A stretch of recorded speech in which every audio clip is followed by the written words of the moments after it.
Hey, welcome to the Team Babe podcast. I'm Jason, and I'm Babe. And I'm Robin, and I'm Babe. And we're old hands at this by now, huh? I think so. I think so. I think we can say that we're like probably podcasting veterans. Oh, yeah. From way back. Yeah, for sure. We're profesh. Super professional. Yeah. Yeah, I mean, it's time. It's time? Yeah, it's go time. Oh, it's go time. Yeah. Okay. I was like, it's time for what? And so we are going Yeah, we're going all right. with it. How's it going with you? I know, right? Like, how has this fall season Autumn. been? Very autumnal out there. How's your pumpkin spice and whatnot? Yeah, how's your PSL? How's your father? Yeah. Hope he is doing well. I didn't Not to be tell like you. totally heteronormative or anything, but You are just so heteronormative. Did I tell you about my new drink that I invented at Starbucks? no. Because I never go to Starbucks, but I have gone like a couple times in the last like 3 months, maybe. It is a blended black tea. Blended black tea. So they blend it with ice or something? Oh, yeah. So it's like a Slurpee, but it's got tea in it. But it's sweetened? No. Okay, unsweetened. This is like my way of having a Slurpee without sugar. Without the fun. It's like a Slurpee, but Yeah. gross. You can make it yourself at home too, because we just discovered that you can make ice in the food processor. Yeah. Yeah. That was a revelation. Yeah, we've been working on a more stomach friendly for me version of the wine and Coke. And it's coming together. It's coming together pretty well. The dark necessities. Yeah, so that's what we've been up to in our autumn season of our lives here. I don't do the whole pumpkin spice thing. I don't either. Yeah. It's just cinnamon and nutmeg and vanilla or something, Sugar. right? And sugar. Lots and lots of sugar. But you love pumpkin pie. I do. Yes. Just But not in your coffee. I've had one pumpkin spice latte coffee. Yeah. It was the worst coffee I ever had. So I just ain't that girl, you know? Yeah. Yeah. Well, we just made it into the month of November. Here we are. And time just keeps marching on, doesn't it? It sure does. The podcasts have been fast and furious. They've been coming out every week like normal. Everything's great. Everything's great. Yeah. Nobody in the family or part of the crew or anything has, sunken into a deep depression of any kind. Nobody's having any problems. Oh, wow. We're all very much so looking forward to what the next few days and week brings as we get closer and closer to the presidential election that's just right around the corner. Something about this is reminding me of Star Wars, You know when Han Solo shoots all the stormtroopers, and then the other stormtroopers, like in the other stormtrooper room, are like, "Oh, hey, what's going on over there?" Uh-huh. He's like, "We're all fine here. We're fine. We're just great. And how are you?" That's sort of what you remind me of there. Yeah, that's a good line for sure. Good old Hans. You had a little Han moment. Yeah. Or Han, if you like. If you're Lando Calrissian. Mm-mm. Yeah. Yeah, so I've developed some new conspiracy theories. These are mainly around the movie Hocus Pocus. Oh, wow. Where did this movie come from? I know that we discussed this recently, but I would love to get some fan feedback, because I was not aware of this movie until, I don't know, a couple weeks ago or maybe a couple months ago at the most. And apparently, it's a big favorite for Halloween time for, I guess, people who are younger than me. Yeah. Meaning not old as dirt. Yeah, that's right. There's probably dirt that's way younger than me. I don't think so, because dirt has to come from rocks that have been, disintegrating over the ages. So That's a good point. I don't think so. Maybe duff. There's duff. There's duff that is certainly younger than me. What the hell is duff? That's like the pine needles and leaves and everything that falls to the forest floor and decomposes, and it turns into a dirt-like substance, but it's more like bark and roots and bark. Like and mulch, you mean? mulch. It's duff, though. That's what they call it. No. Soft. Oh, I've never heard that word. Yeah, that's what. That's how Hillary Duff got her name. Oh. Yeah. Cool. Named her after the forest floor. Gotcha. So another thing that I think we're going to be doing this fall, I mean, we've had the spooky times. We did. Yeah, we just had them. And it was like kind of regular in a way, sort of, Like it didn't seem like the weirdest Halloween to me of all time or anything like that. Like, yeah. Even though we were all just kind of sitting outside and the trick-or-treaters would come by and they get their treat and leave. I mean, yeah. It wasn't, yeah. And then the neighbors were playing Hocus Pocus. Hocus Pocus, which is what brought that to my attention. Yeah. Again, because I'm still thinking. I think this is one of those things where this is just my personal theory. I think that somebody decided to backdoor Hocus Pocus into like, I don't know, everybody's psyche or something like that. I think we've all been brainwashed, and the people who, know and love the movie Hocus Pocus, starring Sarah Jessica Parker and Bette Midler and others, I think that they've been hypnotized in some way to have this memory. They've had like a false Hocus Pocus memory implanted or something. That's what the impression I get, because it's like I never heard anybody talk about it. Literally until like 2 months ago. Yeah, but it's just because you missed it. Like when it came out, you were a teenager and you didn't care. Did I though? You missed it. Did I really miss out? Yeah, you missed it. Apparently I need to watch it. What? I'm not going to. That doesn't sound pleasant at all. So if anybody has any thoughts on my new conspiracy theory or wants to give me some good reasons to watch Hocus Pocus, I guess like hit us up. You know where. Yeah, okay. I can't. I mean, if somebody actually had something to say about it, I'd love to hear it. I think it would be hilarious. Yeah. But yeah, it's sort of not my idea necessarily of a spooky good time. But that's okay because I'm just old and bitter. Yeah, I mean, this time of year always makes us think of some of our favorite music. You hear a lot of kind of bullshit Christmas carols and stuff starting up. And I feel like the music that's around, man, I am just coming down hard on the holidays. Yeah. Maybe that's a new segment we could work on. Jason's hatred of the holidays. Yeah, so anyway, like for instance, we listened to some Oingo Boingo farewell concert on the drive last night. Yeah. That's always fun to revisit. Some spooky, definitely like, awesome, like autumn Halloween type of music, Danny Elfman is definitely the master of the spooky sounds. Yeah.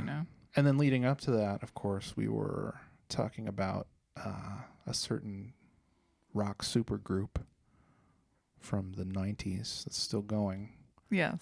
The Smashing Pumpkins. Is it Smashing Pumpkins or The Smashing Pumpkins? I think it's The Smashing Pumpkins. The. Maybe. Or the. Is it the or the? I mean, I'd have to get back to you on that, actually. It might just be Smashing Pumpkins. But yeah, like we actually took some time to play a Smashing Pumpkins song together. I mean, and it didn't end in tears or yelling. It didn't end in tears or yelling. Not yet. There's still time. But I thought we did pretty good. And and then now I got all the tab figured out. Nice. Got it written down. Yeah. I got all my cues. Uh-huh. Okay, so I can play this one string bass line. So now it's up to me to like get the guitar part in my fingers, which hasn't happened yet. Oh, it'll happen. It'll come together. But I think it's a good one for us to work on, to like heal. It is. I was born in 79. Yep. Yeah, and like I think for my 30th birthday or something, or maybe 35th, you did something with that song. What did you do? I don't think I did much, actually. I think I just make like something with a letter you wrote me or something. Yeah. I use the lyrics. Yeah. As I do. Yeah, that's one of your old tricks. That's one of my old tricks. Yeah. Up to your old tricks again, I see.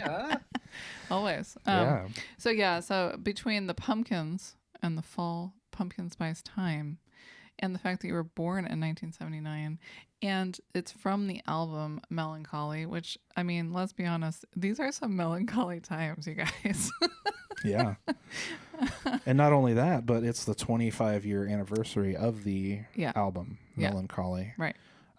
Which means that it's the 24-year anniversary of a certain someone and a certain someone's friend going to San Francisco. Oh my gosh. For a certain concert in what is known to be one of the most epic travel stories. Like, you've watched probably Anthony Bourdain, maybe you've read Vagabonding by Rolf Potts, that type of shit. Maybe you've... On the Road with Jack Kerouac. On the Road. Maybe, yeah. What's that one? Wolverines Ate My Fingers or something like that. I don't know. Anyway, no. There's a book I'm trying to remember. Tim Cahill is the author, but I should probably revisit this, but it's a book about, like, I think he drove from Tierra del Fuego to, like, Puerto Bay. Like, it was a big, like, road adventure trip thing. That's a pretty funny book. Okay. Anyway, not to get off on a tangent. I like to keep this thing on rails. Yeah, you do. You like to keep it right on track. Yeah, so which is wild. 25th anniversary of this album coming out. If that don't make you feel old, nothing will. Yeah. And you are a crazy motherfucker who, at 16 years old, went to see Smashing Pumpkins touring for this album with your friend Sarah. Yes. Turn back, Sarah. Oh no! It's too late. She maybe should have turned back. Yeah, she probably should have turned back. But it all worked out. It did. I mean, spoiler. Yeah. I mean, here we are. We're all here. Yeah. Sarah's a guest on the show. Yeah. And so she made it. She made it through this particular trip of visiting the Smashing Pumpkins in San Francisco. And she helps to tell the tale. Yeah. And I have to say, none of it is made up. It is not exaggerated, and it's pretty epic. And this also happens to have happened, like, maybe a month after you met me? Yeah. A month and a half or something? Yep.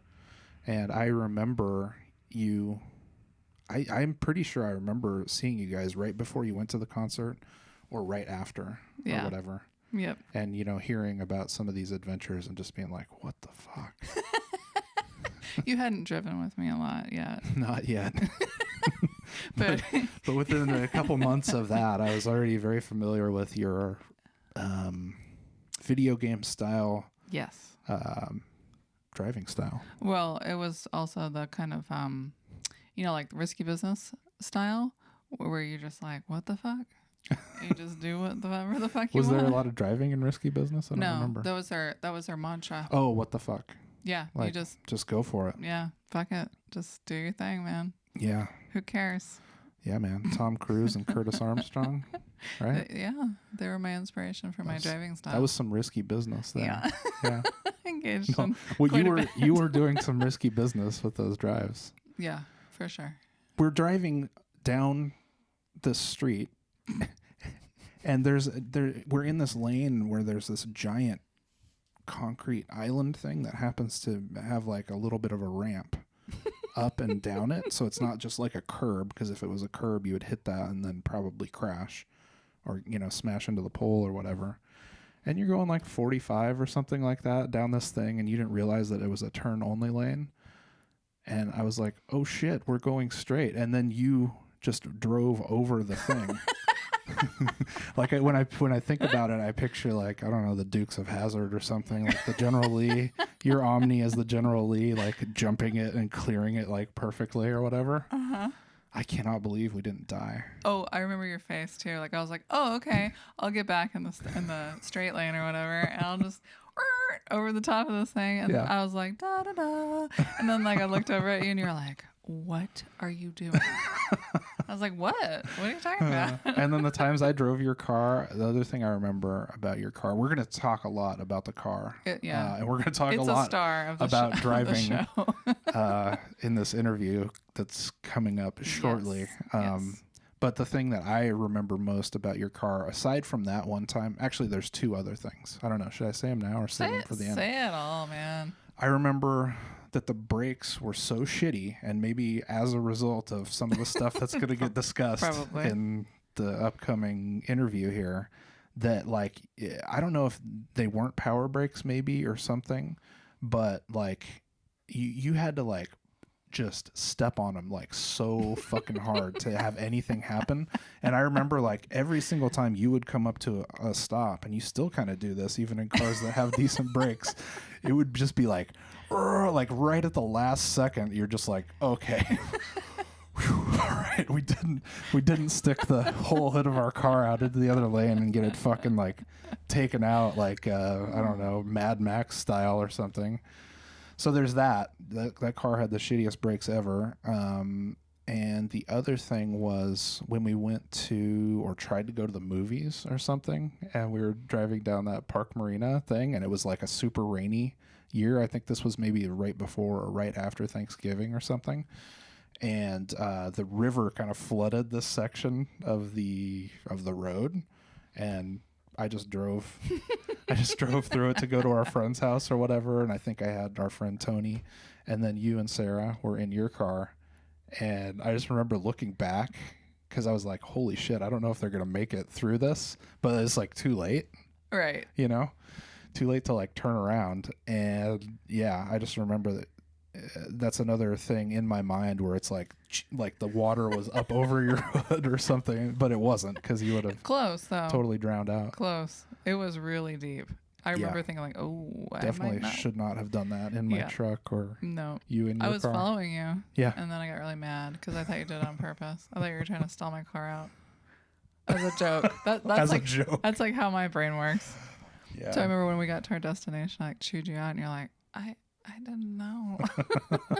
But yeah, I do remember like looking back over my shoulder like, oh my God, I hope they make it through there. We're fine. Yeah. Just fine. Yeah. So, as you can see, we turned out great. Yeah. Not a care in the world. Living our best life. Look at us now. So shall we let them in on the tale of going to the Smashing Pumpkins concert? I think it's time. I think it's a fun time. It's a great story. And yeah, we hope you enjoy it. So welcome, Sarah. Okay, we would like to welcome to the Team Babe podcast our friend, Sarah Christensen. Hey. Hey. How are you? Hi. I'm doing good. How are you doing, Babe and Babe? We're babing out, you know. Looks like it. Yep. So, yeah. So, you know, did you know it's been 25 years since the Smashing Pumpkins released Mellon Collie and the Infinite Sadness? Yeah, I did that mental review today. It was highly depressing, and I went and took a nap. I know. I was like, wow, I really want to get upset about it. But then I was like, but maybe I should just celebrate it instead. Yeah. I mean, that's all you can do. But yeah, I had like, when you told me that, I was like, I really had to do some counting back and like going, oh, wow. Okay. Right. Yeah. Because like, I don't even think I knew about Mellon Collie until 96 maybe. So you were late to the game. I mean, I probably like saw some MTV videos or something like that, but yeah. I didn't like have it. I was late to the game too. Remember how I didn't like Smashing Pumpkins? Yeah. Do you remember that? You're like, they're lame. Whoever listens to them is lame.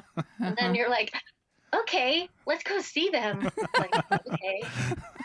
Yeah, things changed. It was weird. Turned on a dime there, huh? So did you turn Robin on to the Smashing Pumpkins, or how did that? Do you remember how that worked out, or did you already know what? I can't remember. Actually, I remember that we were actually kind of getting some flack because we both picked up on Mellon Collie and the Infinite Sadness, and we're like, hey, this is pretty great. We love it. And they're like, that album is nothing like Siamese Dream.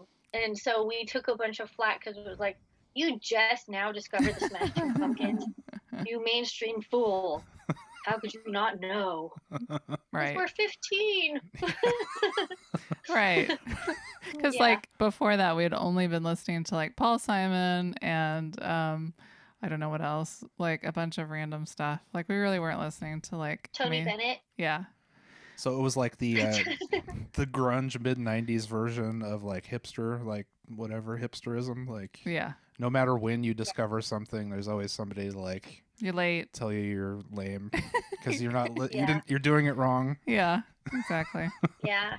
But Right. you persevered. Mm-hmm. Yeah. So I don't know what happened, but something happened in my brain, and then I became like a diehard Smashing Pumpkins fan.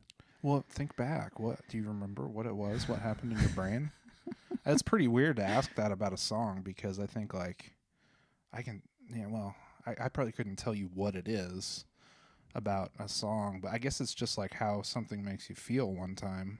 Yeah. And then you're just like, oh, it was probably the timing. this is my shit now. Yeah, it was probably the timing because we started sophomore year of high school in like, the fall or whatever, like September. And this album came out in October or something, like in the fall, like right around that time. And I think I just, I was sort of, borderline depressed at that point, I think.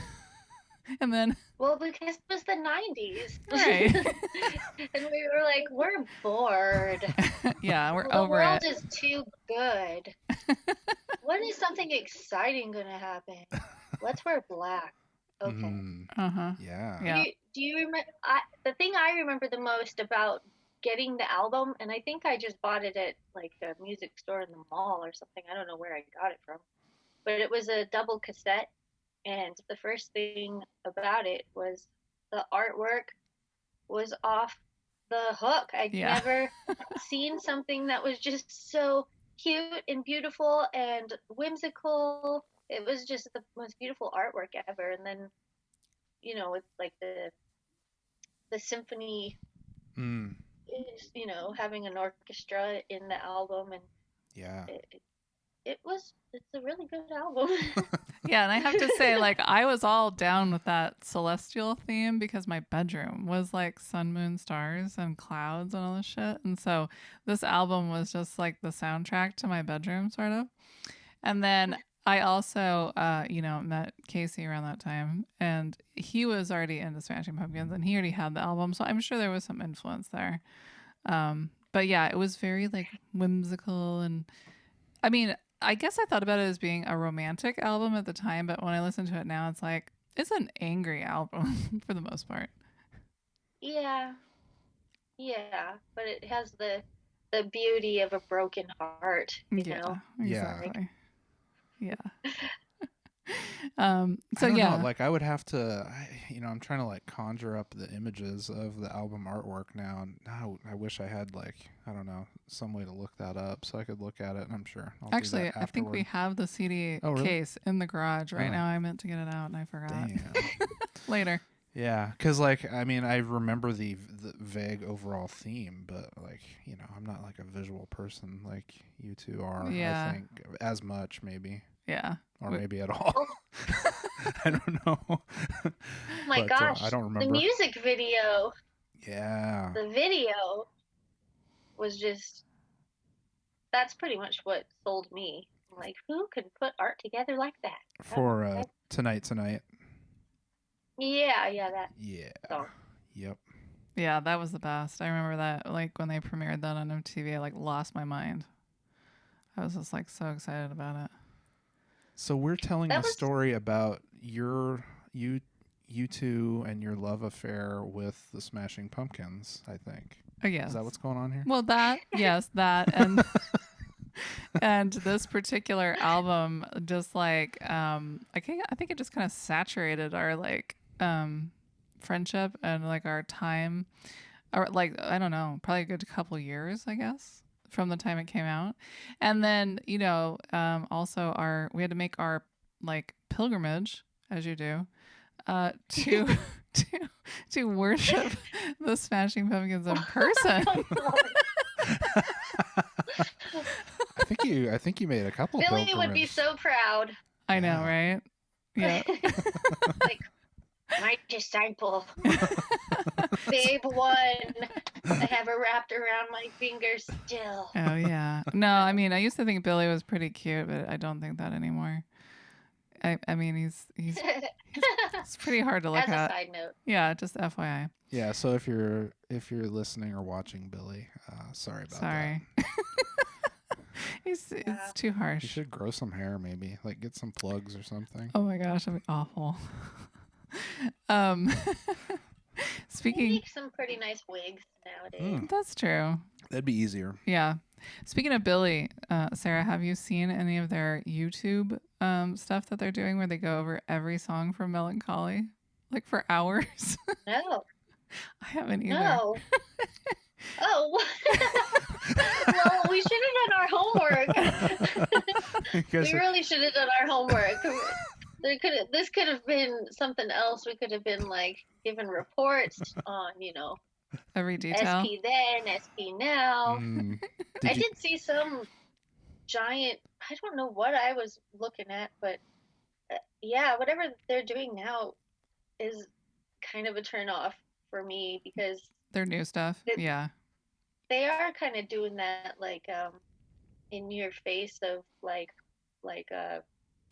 celebrity worship type stuff, like a big like it's all in mockery, and I don't think it's really like they're like worship us, but I don't know. It's just like what a waste of energy. You could do something a lot cooler. better. Is everybody in on this?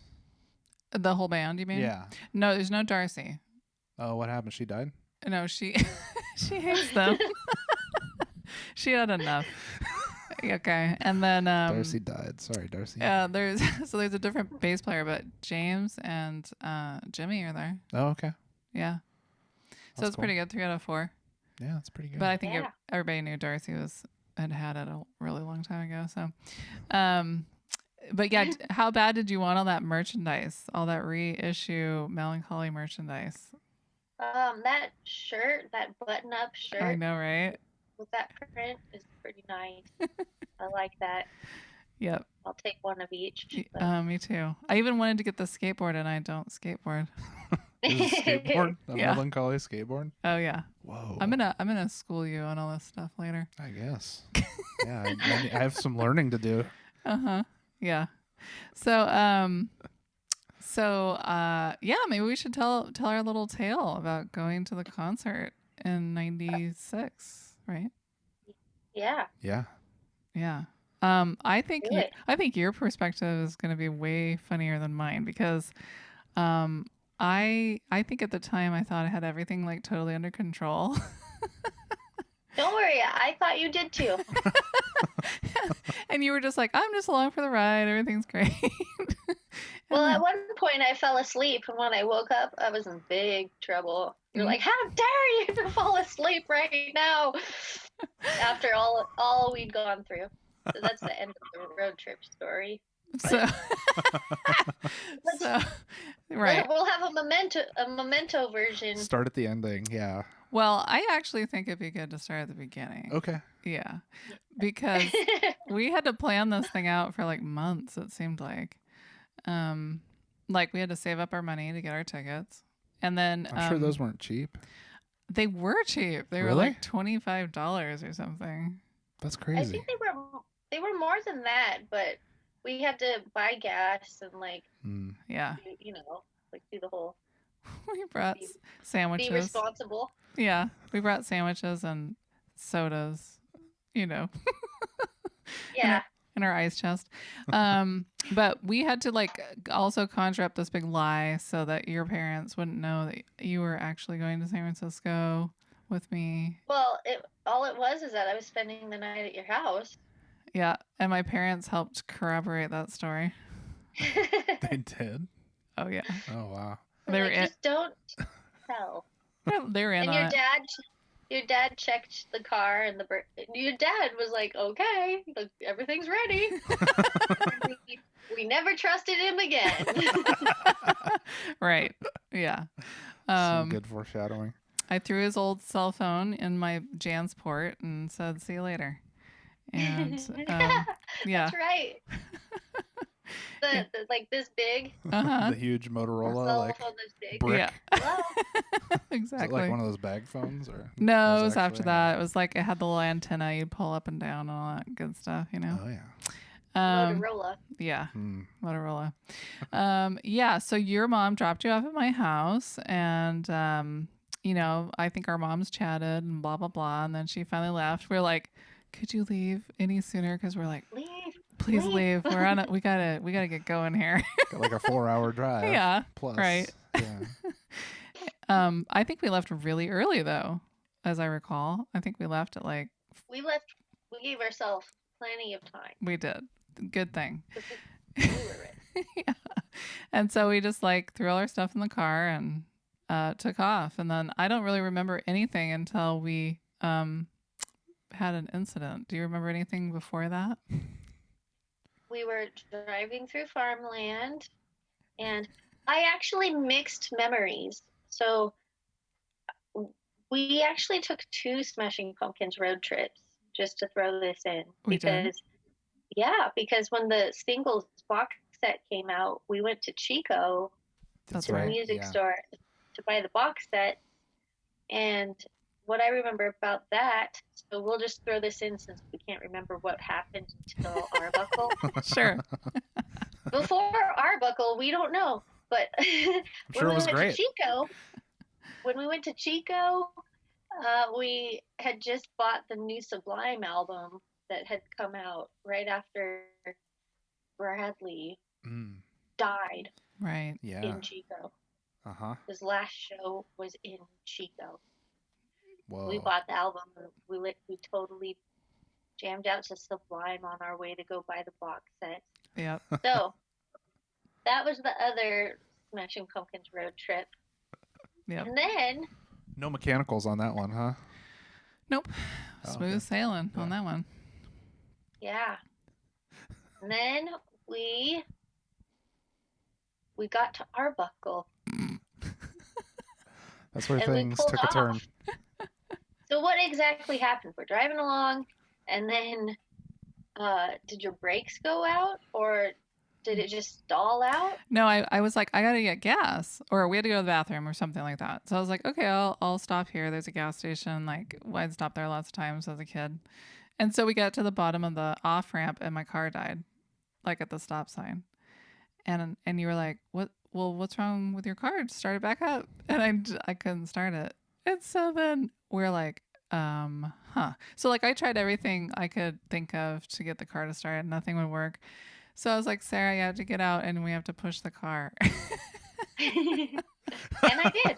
And you did. And thank goodness you were there, because I don't think I could have pushed it by myself. But your shoes were like falling off. And then I remember that I got really mad that you wore these dumb shoes. Like I was like, why didn't you wear shoes that had laces? What shoes was I wearing? You were wearing these little like yellow rubber galoshes things, but they were like clogs. Yeah. Oh my gosh. And oh my gosh. Like Crocs before Crocs were a thing? Yeah. The original Crocs. They were like rain boots without the top boot part. They were just like cut off at the ankle. And I had 2 pairs of them. I had green ones and yellow ones, and everyone hated them except me. Especially the yellow ones. Well, they were actually really cute in retrospect, but like I just remember looking, I could see your foot as I was pushing from the back and you were pushing from the front, and you were like just like giving it all you had, and then your foot just like flew out of your shoe. And I was just like, oh my gosh, like what? We can't, this is doomed. This whole thing is doomed. Sarah and her stupid shoes. Yeah. So I was just stressed out, and so I was just being mean. But I apologize. Welcome to my world over here. Yeah, I was a cruel captain, I'll tell you. It was not very nice back then. Well, then we made it to the gas station, because we did have to get gas because we got gas. Yes. And then we were like, we need to get our car checked because it just died. And Right. it was Saturday. Yep. And everyone's like, well, in Arbuckle, in the Arbuckle twang, they're saying, well, there ain't no mechanic open now. It's Saturday. Oh, no. Yep. I don't know if they really talk like that in Arbuckle, but Kind of. Yeah. They're like, come back Monday. I was like, no. yeah, or just sit here in the gas station until Monday. Mm-hmm. We panicked right then. We're like, oh, Oh, we totally panicked. I panicked because I was like, my mom and my father will know this cannot happen. I think by sheer will, this whole new, the calling it in from the universe action. I was like, mechanic arrive. You manifested mechanic. I remember Yeah, and he the did. man looked like an angel to me. He looked like an angel. He looked kind of scary, to be honest with you. Like, I remember, like, there was a mechanic's shop, I think, as part of the gas station, and I, like, walked over there, and I was, like, knocking on the door or something. Hey, my car's broken down. Can you check it out? And he's like, well, I'm just locking up. I'm going home. And I was like, I, like, just begged him. I was like, please, I have money. Can you just come over here and look at it? I remember I witnessed firsthand the begging. I remember that. Like, no, but and I was behind you all like, And by the way, really hard. You guys are like 16 years old or something? I was 16 and Sarah was 15. Yes. What the fuck? We're out there by ourselves. And we didn't even bring I didn't know how to drive. Yeah, Sarah couldn't drive. She didn't have a license. You could push a car though. I mean, that's kind of impressive. Yeah. I don't even think honestly. You got a permit. I mean, I was on my own for driving. So, but yeah, we didn't even bring a pocket knife. We didn't have mace. We didn't do anything. Like we were just like, everything will be fine. But yeah. Different times. Anyway, he was like, okay, fine, all right, I'll look at your car. And thank goodness he did. So he looks at it for like 5 minutes. He's like, your carburetor is broken. I was like, okay, so can you put another one in there? He's like, no, I'm going home. I'm like, well, what am I supposed to do? I can't sit here all like for 2 days in this parking lot. And he was like, well, just keep your foot on the gas. And he's like, where are you going? And I was like, to San Francisco. He's like, well, you can keep your foot on the gas all the way to San Francisco. You'll be fine. I was like, okay. Oh my God. So what did you think when you heard that, Sarah? He was pretty happy-go-lucky about it. I remember that. And we were like, hey, a solution. All right. We're just going to, but I remember I was like, well, we're going to need to get more gas, Yeah. We're going to be doing that. Yeah. Yeah. Yep. That's a long, everything, long way. Mm-hmm. That's a long way. Yeah. To be flooring it. Yeah. Even when you're sitting still. Yeah. I did call my dad on the cell phone, and I said, hey, Dad, I'm broken down in Arbuckle, and he was already in San Francisco. And I was like, can you come get us and give us a ride to the concert? And he was like, no. He was probably at work or something, huh? No. He was just like, no. He's like, no, that's your problem. I was like, can you pick us up and take us home? No. And so then I think I might have called my mom too and told her, I'm like, do you think you can come and pick us up? She was like, no. And we couldn't call your parents. Great. So. Oh man. I love that. Yeah, they were done. They're like, you made your bed. Yeah, we let you do this crazy thing. Yeah. They probably like told you not to and all that stuff, right? They did. So they're just like they're holding a little bit of self-righteousness over. They told me that if I transported a minor over county lines, it was no longer their responsibility. They washed their hands of it. Yep. They're like, if the cops pick you up, that's on you. Yeah. Yeah. So we're like, we gotta go. We gotta go. It's worth I didn't see any other option. No, I didn't either. There was no turning back, at a certain point. Yeah. So, yeah. I think in my 15-year-old mind, we were already practically there. Yeah. Well, what was the big deal? Right. Yeah. going, Robin? Come Yeah, on. right. So we get in the car and fire it up, and sure enough, just keep your foot on the gas, and it was all good, running like a kitten. So it would start, Yeah, and then you just like floor it or whatever, and it would go. yeah. But that made stopping and slowing down very difficult. Yeah, because you had to. What the hell, man? Did you really have to floor it all the way, or No? Okay, you just had to make sure it was getting some gas. It had to be in like 200 RPM all the time. Basically, it couldn't idle at all. Yeah, 2,000 or whatever. Yeah, yeah, 2,000. Huh. So anyway, I remember I said, "Okay, Sarah, like, are you ready?" or whatever, and you're like, "Let's go." So I'm like, I got my duck shoes. I'm on it. I was like, okay, let's go. And so then our way on down. From that point forward, it was just like so intense. I was so stressed out. Like, I'm sure you were wasn't. too. You weren't?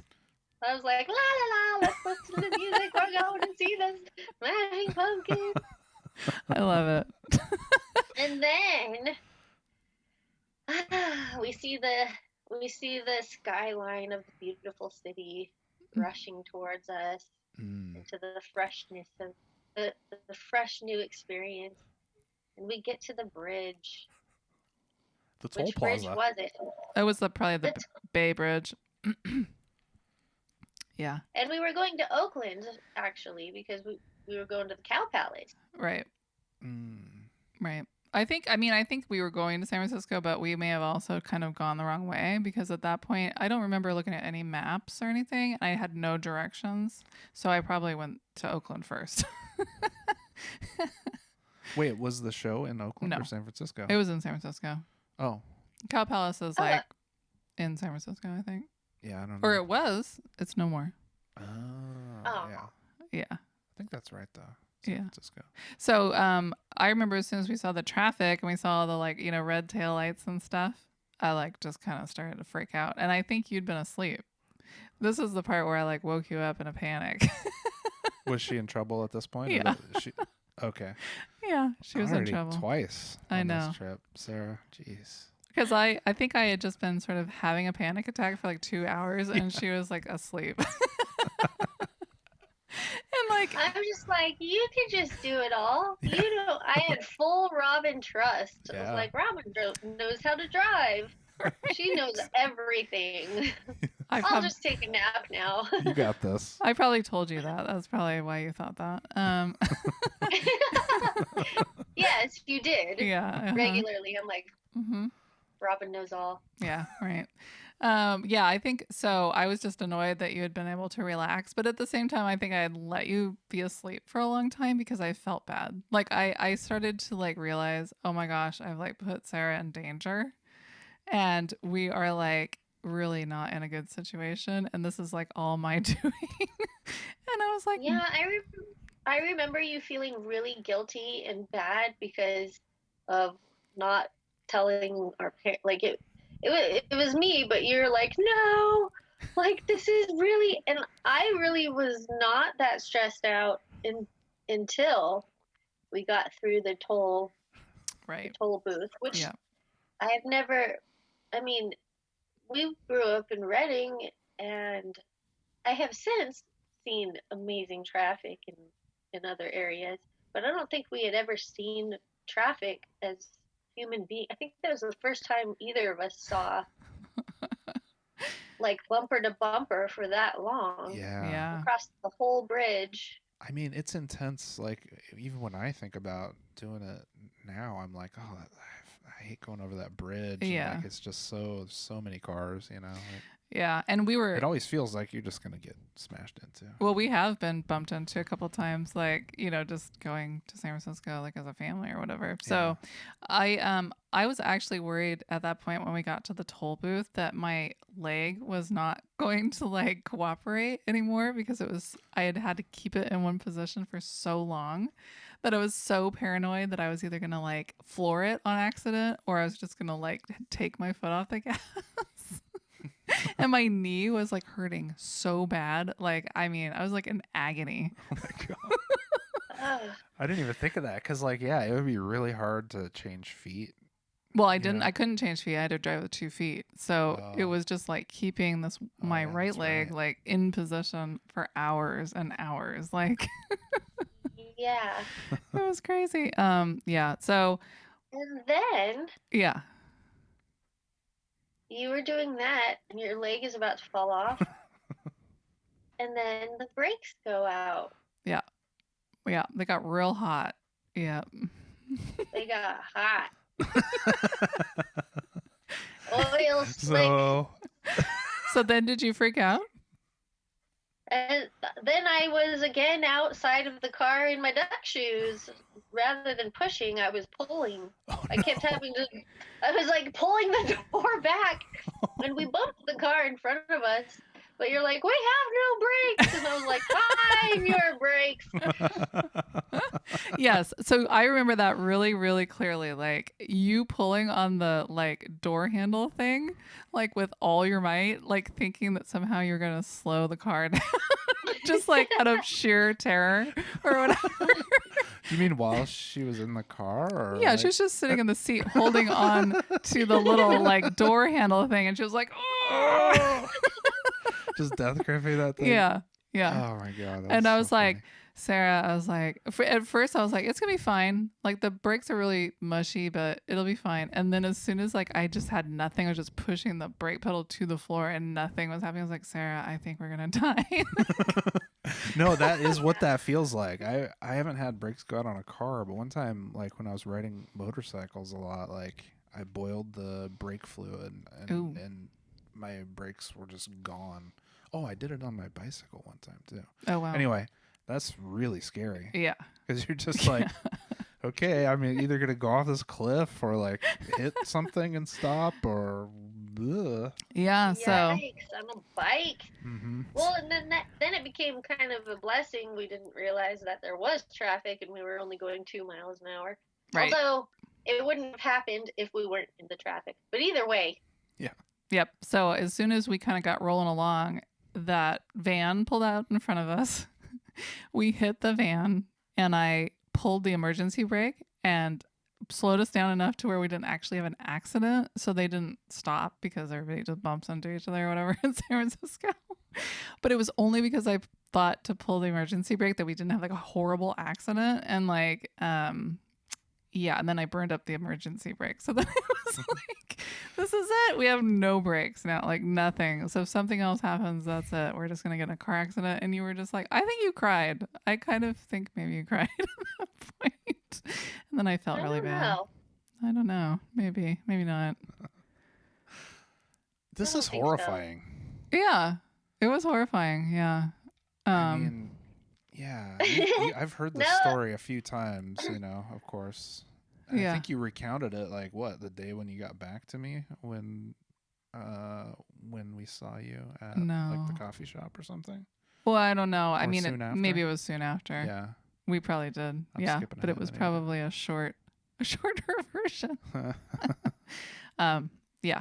Did we see you on the way out before we left? I want to say it seemed like it. I don't remember that. Maybe the day before or something. Oh. Yeah, I don't think like the day of. Yeah. We went to that Leland house. Yeah. Right before we left town. Oh, that's right. On that trip. That's why I was asking you. Oh, maybe we were picking something up or something. I don't think I was there. Something was going on, like we had to drop something off, pick something up. I don't know, something. Yeah. That's right. But were you dating Tony then? Is that why we went there? Tony was. He was playing Street Fighter. That's why I remember it. He was really good at Street Fighter. I was like, that's amazing. He just like was like, whoo, and just like kicked everyone's KO all over the place. And then we started our trip. But I think we were looking for Jason, but maybe so. Maybe you're right. Yeah. But anyway, you weren't there. Wow, weird. Yeah. So anyway, so the brakes are gone, or they start coming back, and then what? As we sail across the rest of the bridge and into San Francisco or Oakland or wherever we were, the Sailed like slugs. Yeah, the cool breeze from the bay cooled off my brakes, and then when I really needed to stop, they actually like halfway worked, and I was like, oh my gosh. So then I was like, I can finally get off the road. So I just like took the nearest exit, which dumped us into like the worst part of town, and another gas station, and I was like, Sarah, don't get out of the car. And you're like, where are you going? And I was like, I got to ask this guy for directions. I don't know how to even get to this place. And you were like, what? Then you were mad at me. You were like, you don't even know how to get there? Like, what are you doing? I put my full and complete trust into someone who doesn't know anything? What the heck? I think I was picturing you like reading the map or something as we were getting there. And I didn't even think to look at the map. I mean, I had just lost my mind at that point, you know? Arbuckle will do that remember too. a map. You don't remember a map? I don't remember a map or anything. Maybe we forgot it. I figured I'd just follow the signs or something. I'm sure. You know, this is like sort of my lackadaisical, everything will be fine sort of thing. Well, that was how it was before GPS and cell phones. Yeah. Like, you just kind of did that, you know? Yeah, it's true. Yeah. We just lucked out because we found ourselves twice at like a sketchy gas station being like, 15 or whatever, and nobody tried to do anything. So I think we just lucked out. But anyway, yeah, this guy behind these bars, behind the window, I was like, hey, how do you get to the Cow Palace? And he was like, oh, you go down here and you take a right and then you take a left and then blah, blah, blah. I was like, okay, whoa. Like my brain could not like take in any information. I was like, can you say that again? But like 3 times slower. He was like, oh. I was like, actually, can you just write it down? And he was just like, you write it down? Yeah. And he was like, at that point, he's like, anything to get you out of here. Like, he just like, are you going to buy something? I was like, maybe. I might get some gas. And then so what? I think I do remember. Yeah. You just drove from there to the thing? Yeah. And didn't run into anything else? No, the brakes were working at that point. Yeah. So do you remember pulling up at the Cow Palace? I do. I remember we celebrated pretty screamingly. And that at front of it was like a hangar. Mm-hmm. It was shaped like an airplane hangar, and it said the Cow Palace, like just like you would expect the words Cow Palace to look. Right. Written anywhere. Yeah. And there were tons of people, and we parked in the very, very, very back of the parking lot because we were late. We were very late. And we're like, let's go. Garbage is on. I know. Garbage is opening for... Yeah.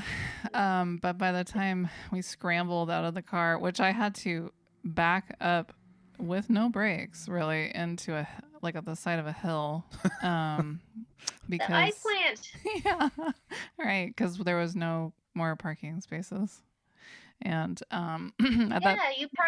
she parked in the ice plant, and the ice plant became a part of the party. I know. It became one of the players. For sure. I love those ice plants. Yeah. Those are my favorite. I know. I want some. Yeah. Yeah. So anyway, we jumped out of the car and like we're like, hurry. And like ran up there. We're like the last people to get there, I think. And I think we missed garbage, didn't we? They played like half a song. We saw half a song. Right. Mm-hmm. Yeah. And then you just had to hang out and wait.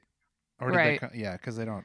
Yeah, we had to wait for a little while. But that was okay because we had to like fight our way to the front of the crowd, which took some time. We were sneaking through people. Like, we're not really like trying to get to the stage.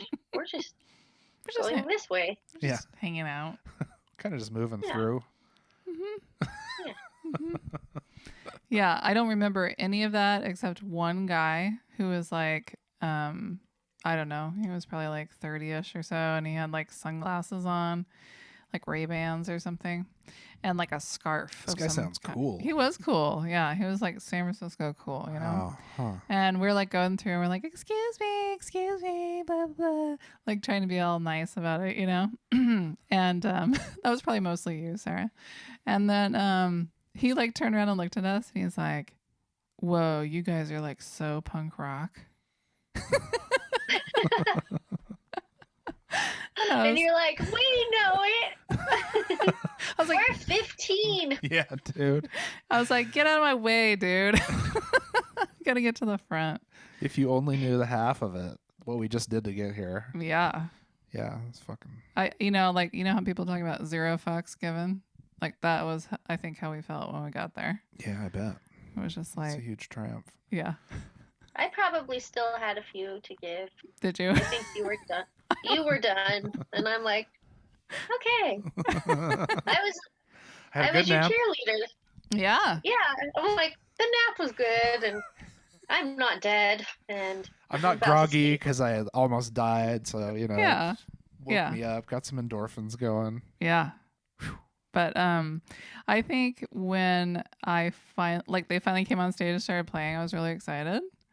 But I don't remember very much of it, unfortunately. What? What happened to you? Do you have amnesia? I'll tell you what happened. I remember. Say it. I remember. All right. So this is what happened. We did make it to the front of the venue, to the stage. Like we were touching the stage. And you know how they have security nowadays in between the stage and not? No, it was just like stage and then sea of people. So it started out with us standing there, maybe 2 or 3 rows of people in front of us. We're standing there, and then they come out and start playing, and then everybody tried to be in the same spot at the same time for the next hour. And we were in the quintessential 90s Smashing Pumpkins mosh pit. And I remember I was wearing like a V-neck Hanes undershirt because we did that then. And Robin was standing by me, and then she would just drifted off into the sea. Well, first she was over there, and I could see her, and I remember, oh man, there's so many details to what happened in that mosh pit. But there were times when my feet weren't even touching the ground, and Robin was wedged. There was no air between people's bodies, and it was just this constant move, you know, going back and forth. It was like people would like pop up and then go back down, and then pop up and then go back down. And Robin's over there, and some dude had his hand on her. He was like wedged. It was like that someone's body back, and then man hand, and then Robin. And then more Robin, and then really, really angry Robin. She's like, "Get your hand off my chest, you mother!" She was so mad, and I remember saying that. She was like, "Rah, rah, rah." And then I was like, "Robin!" trying to rescue her, but unable to even reach. Then she just kept drifting off in people see farther and farther to the right. Yeah. And I was in the middle, and I was getting super close. I was like practically on the stage. Like Darcy's boot was in front of my face, and I'm like, "Hey, ladies," you know. she was so punk rock, and the look that she would give everyone. She was just like I can't do it. I can't do it. She was just like, I'm playing my bass in my band. And then, man, oh my gosh. Like, I really appreciated all of the liveness of the music, but it was so loud. And Robin disappeared. And where did you go, Robin? Oh, do you remember? It's so sad. Yes, I do.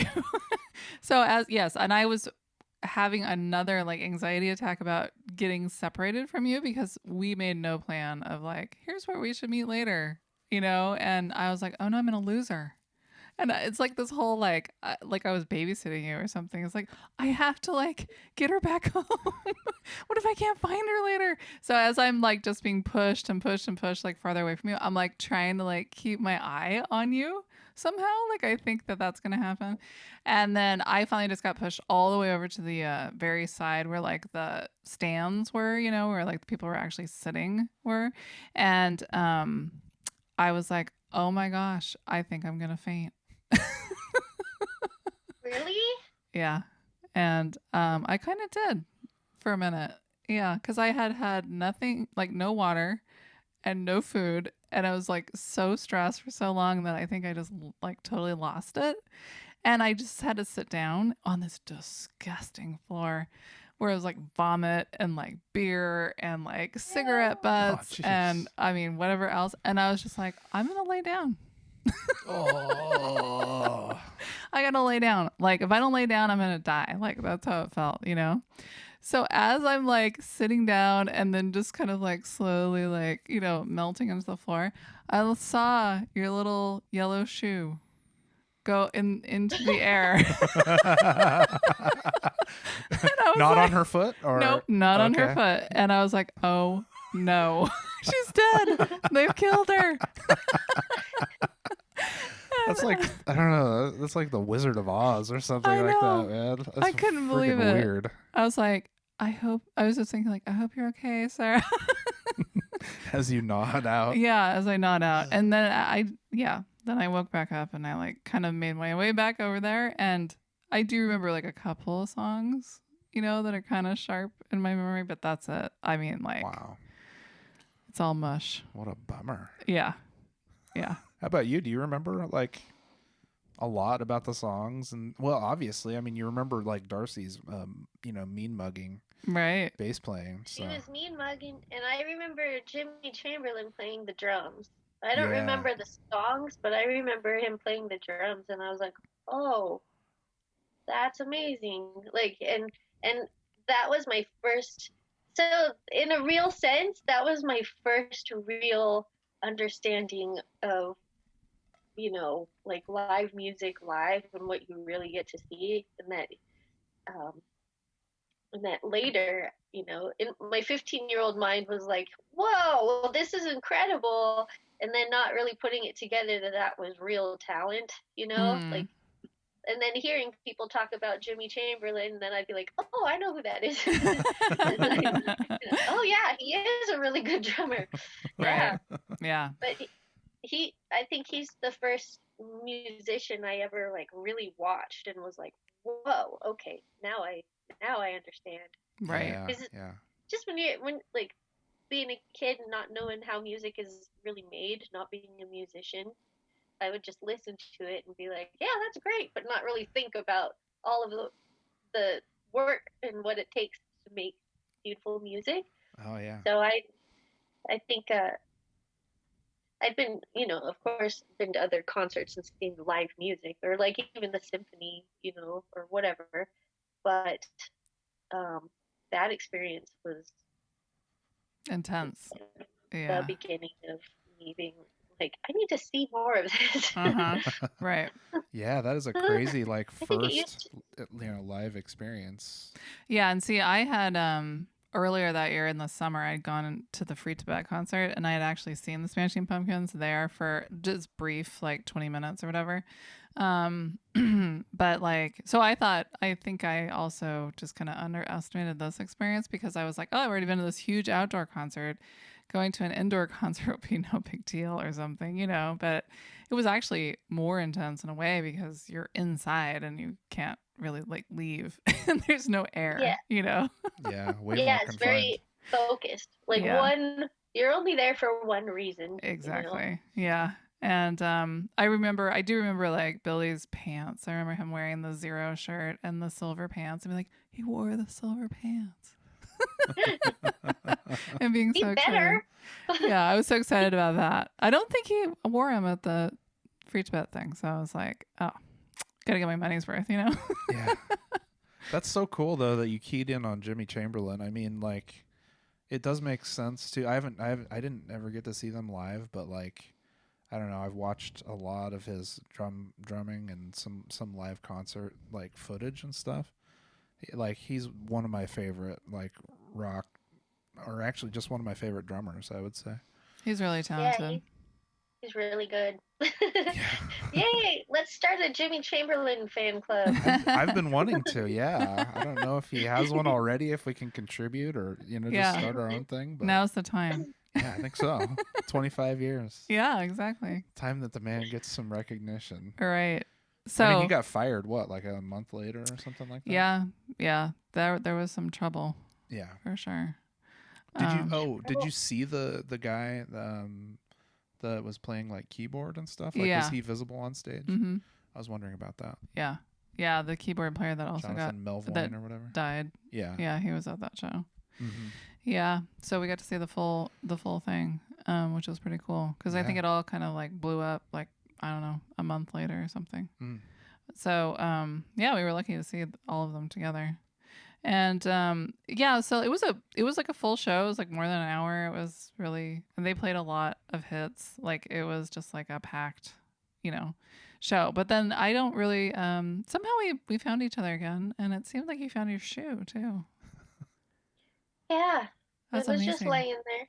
Yeah. Yeah, I mean, I didn't really need it because my feet weren't even touching the ground because I was being held up like a flower in a very sweaty vase. No, I'm kidding. So gross. I was soaked. We were soaked. Yeah. With sweat. That wasn't ours. Other people's sweat. Yeah. Oh, really it was gross. amazing. And then I think later that year or the next year, someone died at one of their concerts. They got crushed. Yeah. Oh, wow. And then it became like a big like anti-moshing, right. Anti-Smashing Pumpkins thing.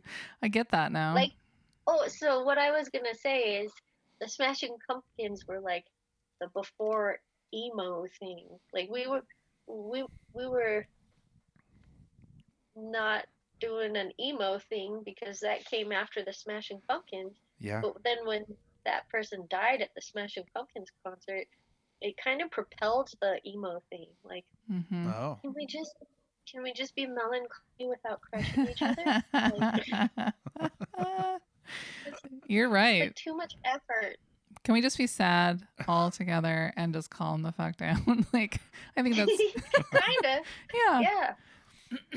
I did not enjoy emo, though. I have to say, it wasn't my thing. Me neither. Yeah, it wasn't. Wasn't very exciting. I couldn't even have a conversation about that. That's good. There wasn't any good drumming. True. Too true. So like, we found each other somehow. I think I was still kind of over in that sort of fainting area. And when we went back out to the car, Yeah. And then what happened? I don't know. We flung ourselves into the ice plant. Oh yeah, that's right. To cool off. Yeah, because we were like steaming. Yeah. And, did you bring like changes of clothes and stuff like that? Like, okay. Did we? This is like, ugh. I don't know. I don't think so. Yeah. I don't remember. I have a recollection. Well, I think we just had a sweater, or something. Nothing, not like a full change. But that's true. We probably had like a shirt or something. Yeah. I managed to buy this hat somehow. That's exciting. I got one too. Yeah. You did? Yeah. What happened to it? It got lost in the shuffle. Oh, dang. I'm really impressed that you still have yours. I know. It's like my only winter hat. Yeah. Because I'm too cheap to buy it. You've really gotten your $25 I have. worth, I have really gotten my $25 worth. Was that how much it was? Yeah. Oh. Yeah. Good guess. You guessed right. That was a fortune at the time. That's why I'm going to be next week's winner on The Price is Right. Oh, hey. Come on down. What? No. He's joking. He's only joking. I got pretty excited for a second there. I wish. That'd be great. Yeah, they're having all the podcasting celebrities on. So. They're having a COVID Price is Right. Yeah. So I remember we after we got done rolling around in the ice plant, we like headed out of town. Not knowing where to go. But there was someone that had a Vacaville like license plate holder or something, and I was like, we'll just follow these people. I bet they're gonna go to Vacaville. And they did. Yay! And then we went to Denny's and Of course. yeah, something to eat. I don't know. Do you remember that? I don't remember that. I remember that. I think I was coming to my senses. Like once I got some food and stuff, I was like thinking a little more clearly, And we went in the bathroom and I think we changed or something, shirt or something. And I remember talking about Jason, how pissed off I was at him. And you were like, just leave him alone. You're like, just let it go, lady. Like, geez, enough already. I was like, you're right. I'm done with him. God, what a jerk. Well, I see you did not take my advice. I know. Sorry. Well, you did kind of leave me alone. I did for a while after that. I did. Yeah. I mean, we saw each other a few times. Right, but I was kind of giving you a cold shoulder. I think I was like, eh. I didn't notice. That's how in love you were with me. You were like, I didn't notice when you were coming on to me, and I didn't notice when you weren't. And it was great. Yeah. Oh boy, what an idiot. Oh no. You were just, unaware. Yeah. Right? Yeah, I wasn't even thinking about love. I know. I know. That's okay. I thought about it enough probably for the both of us. So Yeah, well, it's that fine. Mellon Collie influence, the romanticism. Yeah. All the illustrations and everything. Right. Yeah. So, it's no wonder. Sarah went to sleep again when we got back in the car, as you should after you've been, like pummeled to death in a crowd. Probably need a nap, Well, you took an involuntary nap, like. I did. Yeah, by passing out. I fell asleep while I was driving like 3 times, but I don't think I told Sarah. No, you did tell me. I did. Okay. You did tell me. Okay. And that's when you got mad. That's when you're like, stop sleeping. I'm falling asleep too. Wake up. Oh yeah, that's right. Oh, that makes sense. Yeah, and I think I like had I didn't want to listen to any music, but I was like, I have to listen to something because I'm like falling asleep. So I was listening to like a Madonna single like over and over and over again, trying to keep myself awake. It was awful. It was just awful. And anyway. I remember being like, turn that off. I'm sleeping.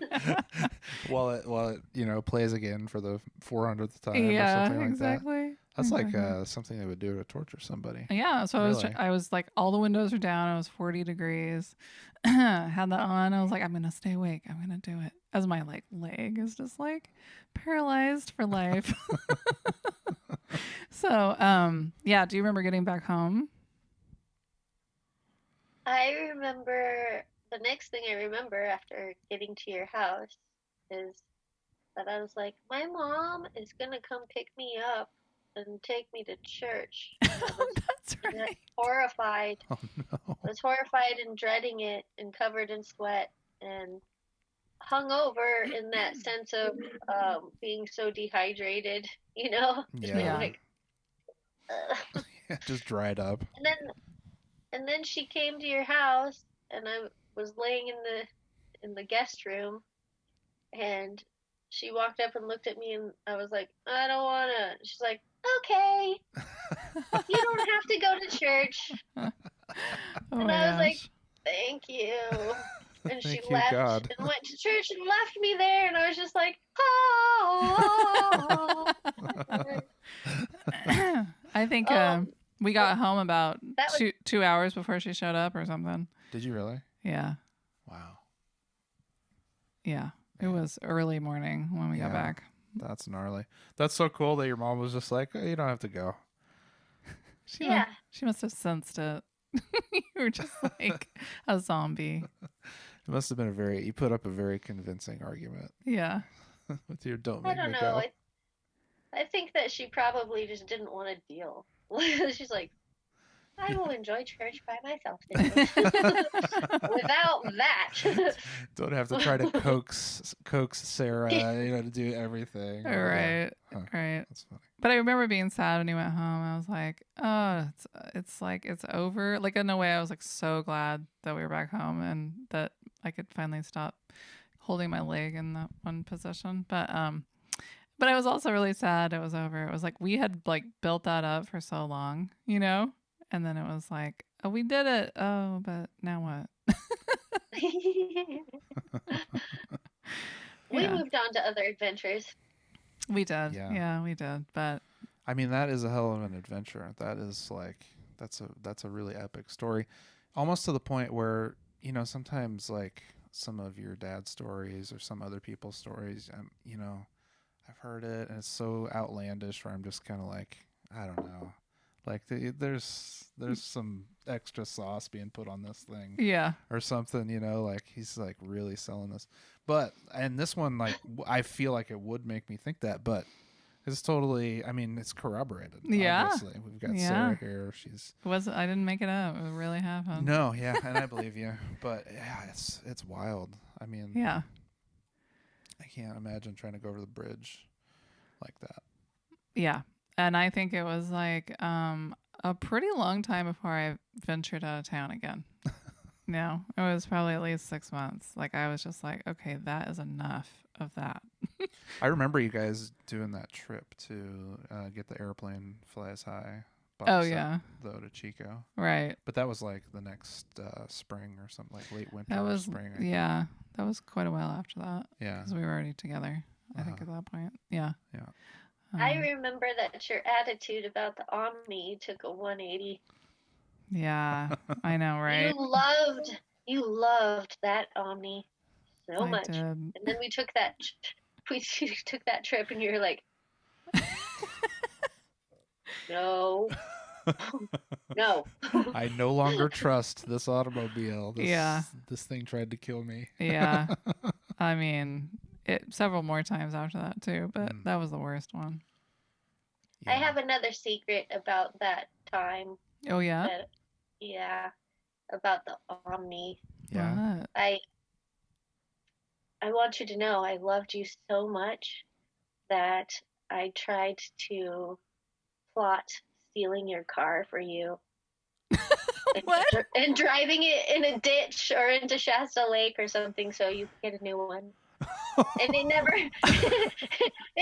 came to fruition because I came to my senses. Oh my gosh. Wow. So, so I could get the insurance money or something? No, so your mom and dad would have to buy you another car. Right? Oh my gosh, that's so funny. That is so funny. Wow, I'm glad you didn't do that. They would have flipped out. I'm sure my life would have gone in a different direction. Probably. Yeah. It's kind of like that time I contemplated stealing that van at high school. And you talked me out of it. Do you remember that? No. Yeah. They left the keys in the van and I was like, oh, dude, I'm going to totally steal this van.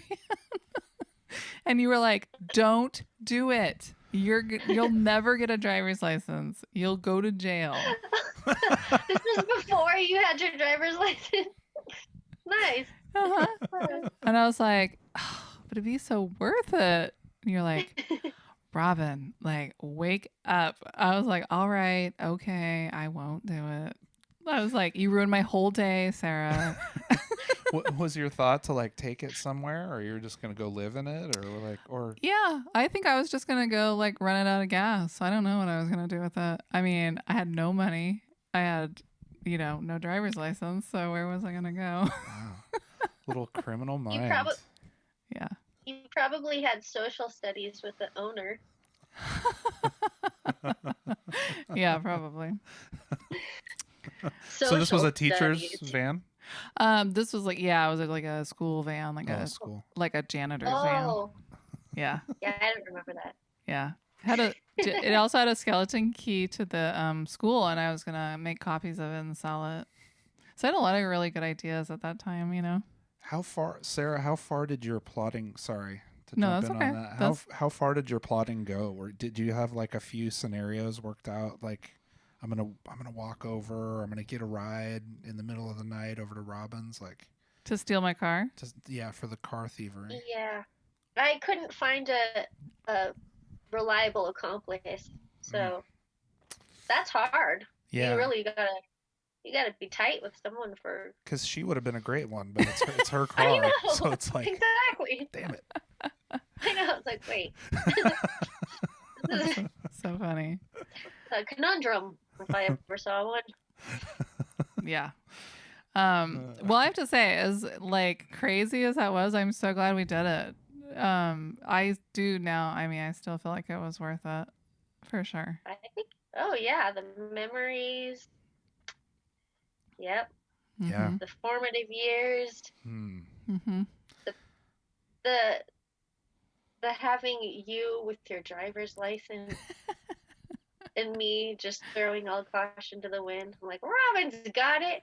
I do remember that aspect of the trip where you're like, so you're so confident all the time about everything, and I trusted you on that one.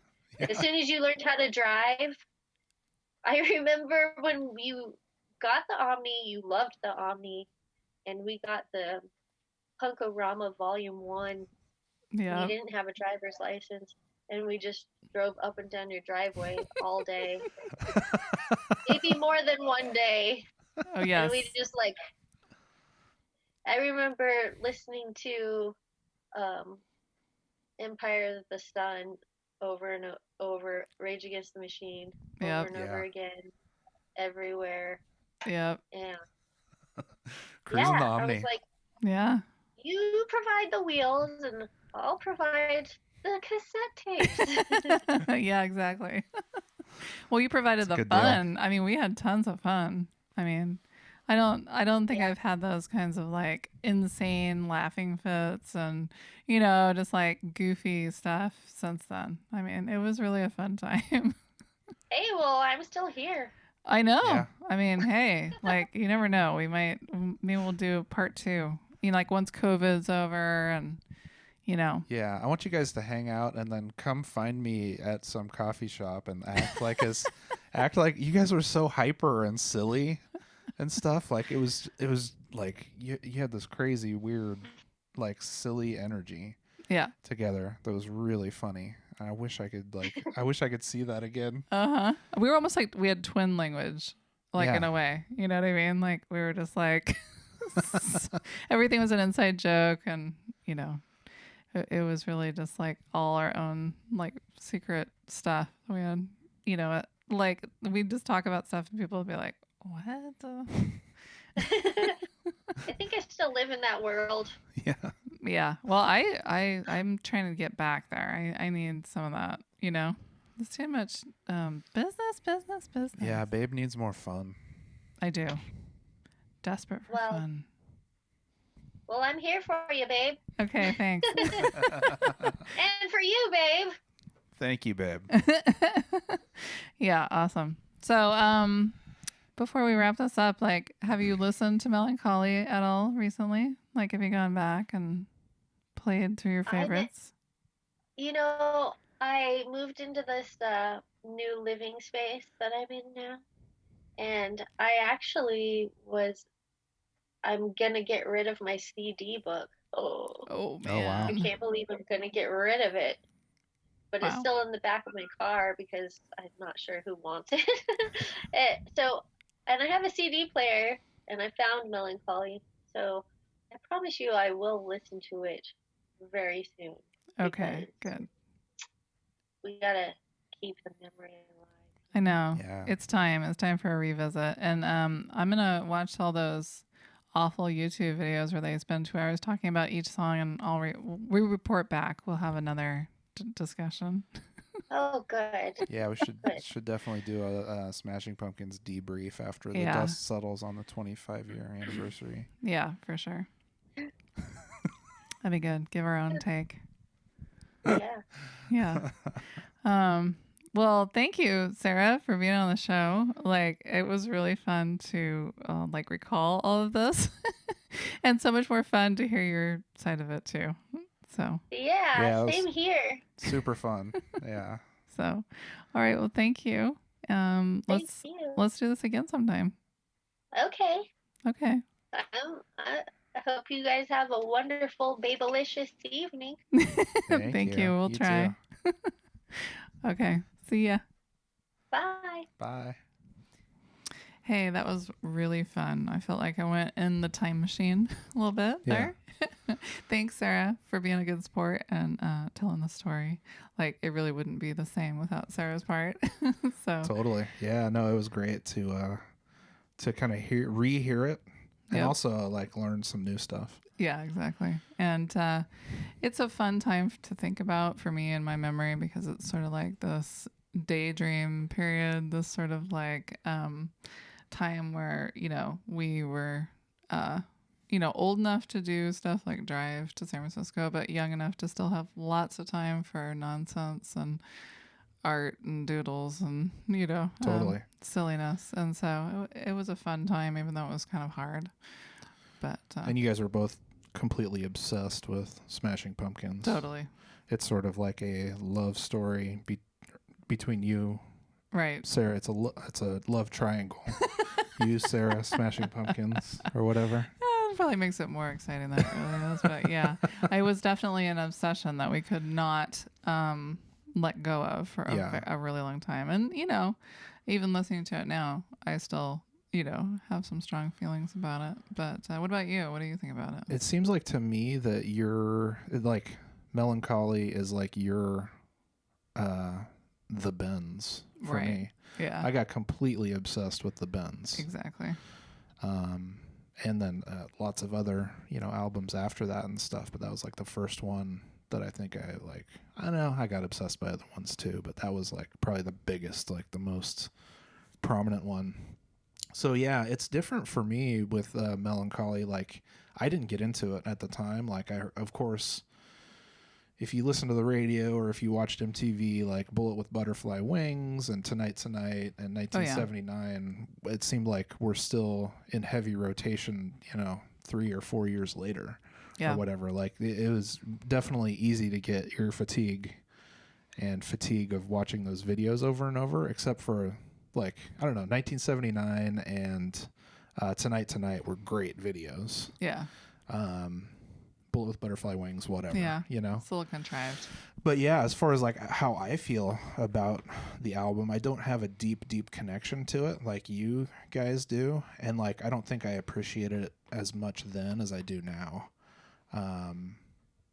But when I listen to it now, I still kind of get this feel like feels like it's a little full of shit, But I remember like I was working at the local newspaper and I don't know, this was a couple years later even, and one of my coworkers there was talking about how it was like the greatest concept album after, I think he said like after the White Album or something like that. Oh, it got a lot of those kind of comparisons, which I think is probably a little lofty.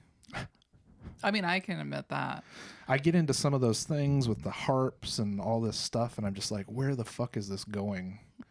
But then then some of those bangers, yeah, and some of my favorite drumming or whatever is on just that like album.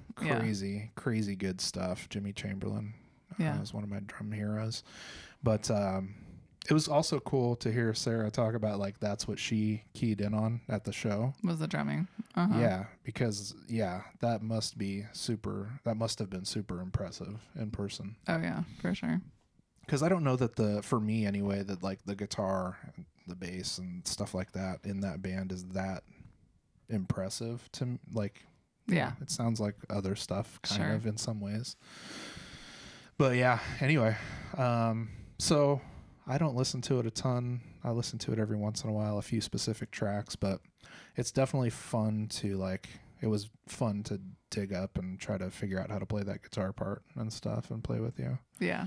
So that was cool. Yeah. And we'll keep working on it. We'll keep working on it.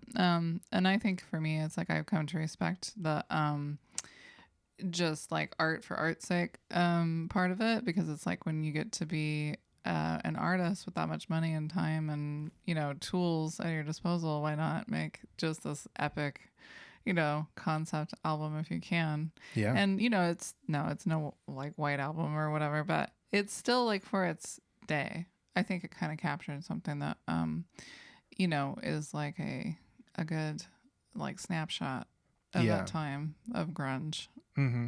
And then sort of the exit, you know. I think I'm actually getting the White Album comparison a little bit more because, like, for me, I don't know. I think maybe I over-listened to the White Album or something like that.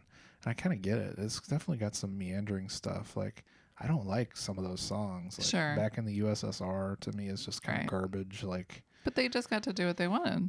And, you know, when you don't have to edit it down to just the 10 tracks that are the best. Then you get to have the little weird offshoots and stuff, which, you know, there's something to take away from some of those. And I don't like them all either. Mm-hmm. But there's a few in there where it's like, well, you know, but there's still this one little part that's like valuable. No, there are definitely songs on both of those records that are worth the price of admission. It's like, okay. I agree. You used to have to buy albums or cassette tapes. That's great. Double cassette. That's so weird. Yeah, she had the double cassette. I remember that. They came in like a special, like thicker case. They were stuck together. That had the room for two of them. Oh, yeah. I do remember that now, but I hadn't thought about that in a long time. Cassette tapes, man. I think we wore it out. Or she did. Well, that was easier to do. Yeah, for sure. On those. For sure. So I have a special selection tonight for Babe Words. Babe Words? Yeah. That's right. You mean our patented one-of-a-kind segment that nobody else has ever done? That's right. Wow. Yeah. It's a poetry corner of sorts. Yeah. But this one, tonight's selection, comes directly from the story that we heard in the interview. So this is my poem it sums up the experience of going to San Francisco to see the Smashing Pumpkins. Right. So we've heard a lot of work from earlier times, from adolescent to prepubescent, genius of the written word. And now we're going to fast forward, a few years, just a few short years into the future, 5 or 6 years. Yeah. So, really, it really is only about 6 years. Yeah. From the last poem that we heard. So think about that now. Like, so you were writing that great, wonderful stuff. That bullshit. Like if you superimposed it onto now, like 2014, right? And then now would be Smashing Pumpkins time. Yep. So I went from being 10 to being 16. Okay. I mean, that's a huge difference. This is December of 96. Okay. 1296. This is right in the thick of it. Yes. Is this S? Mm-hmm. Okay. SF. We left this gloomy old town. It was just something we couldn't put down. Bionic, supersonic, electronic desires. We were cool, calm, collected. We set ourselves on fire. We pushed it, punched it, powered it up, let it go as we looked into a cup. Black coffee, steamy hot, tasted like shit. Knew we'd never get caught. Moonlight powered, the ginger ale rain glided over the pavement and fog. Fog? Uh-huh. Or forgot all our pain. Oh, okay. Crashed, the menthol stashed, all gone. The fun all done for now. Just can't let that go. Out every night, hoping to see anyone so we can show our talents, our balance, our perfect timing. Candlelight, black nights of cold dining. And we always see you searching the street, nonchalantly and discreet, hiding the panic frenzy. We're always in the same place, finding us is easy. 12/16/96. Yeah, man. Robin White. Before she became the Robin White fader. The White fader, yeah. Wow, man. So I think there's a reference to you in there. Yeah, I think so. You're probably the person on the street. Wow, that's a trip. I don't think I've ever read that. Probably not. Yeah. Yeah. Yeah, so that's Babe Words. That's Babe Words for tonight. For this week. Let that one sink in for a couple years. Yeah, let it marinate. Yeah. You know. Yeah. It'll be grand. Yeah. Yeah. I mean, that was a little bit more, had a little better timing than some of those other ones. I'll say that. I think you came along. Yeah, you'd come along. Yeah. Yeah. So, You learned a lot. I'd had a lot of life experience. Okay. Yeah. And this was my mature, Mm-hmm. retrospective. This was like the equivalent of like Picasso's blue period.